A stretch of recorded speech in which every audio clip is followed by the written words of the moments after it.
TBC, Pak. Iya, Pak. COVID berhenti kenapa? Vaksin. Karena vaksin. Jadi buat teman-teman ya, semua penyakit menular yang pernah menyerang kita secara drastis seperti cacar, COVID itu bisa berhenti karena ada vaksin. Bukti ilmiah. Jadi vaksin itu sangat dibutuhkan untuk bisa mengurangi penyakit menular. Yang kedua, TBC itu sekarang adalah penyakit menular pembunuh nomor 1 di Indonesia. Lebih dari 100.000 orang meninggal setiap tahun.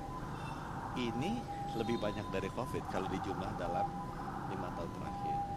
Tidak ada vaksinnya karena ini kejadian di negara miskin. Jadi negara maju nggak mau bikin.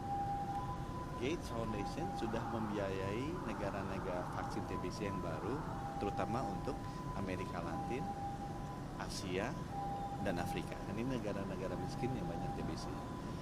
Dia bikin vaksin itu sekarang sudah ada dan sedang clinical trial level 3. Teman-teman ingat kan?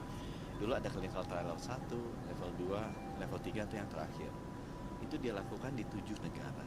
Salah satunya di Indonesia. Vaksinnya udah ada. Itu dicobakan di 7 negara ini untuk melihat efikasi sama keamanannya. Jadi safety sama efikasi. Diharapkan nanti di akhir 2028 itu bisa.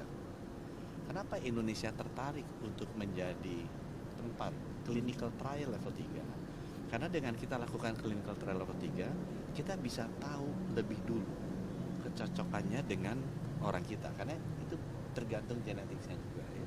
Yang kedua, kita bisa mendapatkan akses terhadap teknologi vaksin ini. Karena ilmuwan-ilmuwan kita kan dilibatkan. Ini kerjasama dengan Unpad dan Universitas Indonesia. Ya. Yang ketiga, kita sekaligus bisa menegosiasi. Nanti kalau ini sudah jadi, kita bisa lakukan produksinya lebih cepat di Bio Farma di Indonesia. Karena setiap tahun kan yang kena TBC itu 1 juta orang di Indonesia. Ini yang harus kita produksi vaksinnya minimal 10 kali lipat ya, supaya bisa memastikan orang-orang kita nggak kena dan 100.000 orang Indonesia yang meninggal setiap tahunnya bisa kita.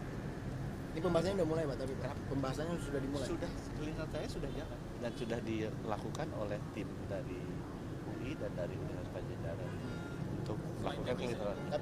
Selain TBC ada vaksin lain yang diuji aplikasikan di Ya, Indonesia yang uji klinis vaksin TBC yang ada di Indonesia. untuk malaria. Malaria sudah keluar vaksinnya, tapi vaksin malaria ini berlaku untuk varian yang ada di Afrika. Jadi varian dari parasit, malaria kan patogennya parasit, bukan virus kayak COVID atau bakteri kayak TBC. Itu kuman. Kumannya itu ada jenisnya, ada virus kayak COVID, bakteri kayak TBC dan parasit malaria. Parasitnya yang sudah ada vaksinnya itu baru malaria di Afrika, bukan malaria di Indonesia. Ya. Dan saya sampaikan di sini malaria ada penyakit menular juga, tapi kematian yang disebabkan malaria jauh di bawah TBC. TBC itu 100.000 ya tiap 5 menit 2 orang sahabat kita meninggal. Itu sebabnya kenapa kita harus segera menemukan vaksinnya. Sama seperti teman-teman COVID juga gitu. COVID itu bisa berhenti kenapa? Ya lepas bawa kontroversi, ada orang nggak suka dimasukin chip, itu kan dongengnya begitu ya. Tapi kenyataannya dengan ada vaksin kan COVID itu terkendali. Gitu ya teman-teman. Itu clinical test vaksin TBC-nya udah dimulai dari kapan, Pak? Nanti bisa tanya ke Ibu Rizka ya. Seingat saya sudah lebih dari 3 bulan. Oh, berarti udah dimulai 6 bulan. sebelum-sebelumnya? Udah dimulai sebelumnya. Udah dimulai sebelum. Itu udah mau 6 bulan kalau nggak salah. Ya. Pak, nanti kalau teknis ke masyarakatnya, Pak? Kenapa? Teknis ke masyarakatnya itu gimana nanti? Apanya? Teknis ke masyarakatnya. Oh, ini kan nanti kita tunggu interim report. Kalau dulu masih ingat ya, COVID juga ada clinical trialnya kan, ada interim report dulu, dilihat hasilnya bagus apa enggak, kemudian ada final report. Yang saya lihat di jadwal 2026 ada interimnya, kalau nggak salah 2026. Itu buat kick off ke masyarakatnya berarti, Pak? Iya. Oh. Yuk, masih ya. Ya, makasih Bapak. Terima kasih, Pak.